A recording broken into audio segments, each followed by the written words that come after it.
Hello' friends, কি খবৰ আপোনালোকৰ? আমি ভাত খাবলৈ লৈছোঁ দেই, দুপৰীয়া ভাত। মোৰ আজি মানে গাটো ভাল নহয়, চৰ্দি লাগি আছে, একো খাবলৈ মন যোৱা নাই। হ'লেও কেইটামান লৈছোঁ আৰু নাখালেতো নহ'ব ন, নিজৰ স্বাস্থ্যটোৰ কাৰণেতো খাবই লাগিব। ল'ৰাই মই একেখন কাঁহীতে লৈছোঁ, খাব লৈছোঁ। কি কি খাইছোঁ দেখাইছোঁ দেই। একদম চিম্পুল খানা বনাইছোঁ, চব্জি তব্জি একো কৰা নাই। এয়া বিলাহী এনেকৈ ডিম দি বনাইছোঁ। আপোনালোকে এনেকৈ কোনে কোনে খাই বাৰু ভুজিয়া নিচিনাকৈ? মই এনেকৈ খাই বহুত ভাল পাওঁ।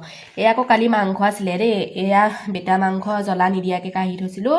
কালি খালে অলপ, আজি এয়া আছে। আৰু এয়া জ্বলা দিয়া বেছি নাই, কালিয়ে খালোঁ যে অলপ অলপ আছে। আৰু এয়া দাইল ভাত আৰু একেলগে লৈ লৈছোঁ দেই। এয়া মূলা আচাৰ অকণমানো লৈ লৈছোঁ। খাবলৈ আমি লৈছোঁ আৰু দেই। আপোনালোকে খাইছেনে বাৰু?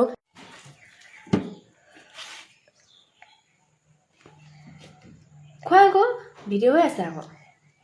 মাংস খাম। মই মাংস দিম, তুমি এয়া খোৱাচোন। মাংসটো কালি জ্বলাও আছিলে নহয়, মই দিম নহয়। এয়া খাই বেটাক খুৱাইছোঁ, ময়ো খাম লগতে। বেটাই মই মানে একেখন কাঁহীতে লৈছোঁ, বেলেগ বেলেগকৈ লোৱা নাই, তাককে লৈছোঁ। এয়া বেটা ভাগৰ মাংস, কুকুৰা মাংস কালি জালুক দি বনাইছিলে ৰাতি, জ্বলা দি একদম পুৰা।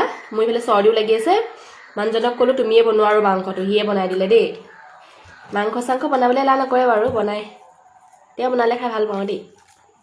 মই ইমান নাজানো ভালকৈ বনাবলৈ, বনাওঁ আৰু একেবাৰে নজনাও নহয়, হ'লেও আৰু মোতকৈ ভালকৈ বেছিকৈ হাজবেণ্ডেই বনায়। মই মাংস আনিলে হাজবেণ্ডকে বনাবলৈ কওঁ, সেইটো কাৰণে।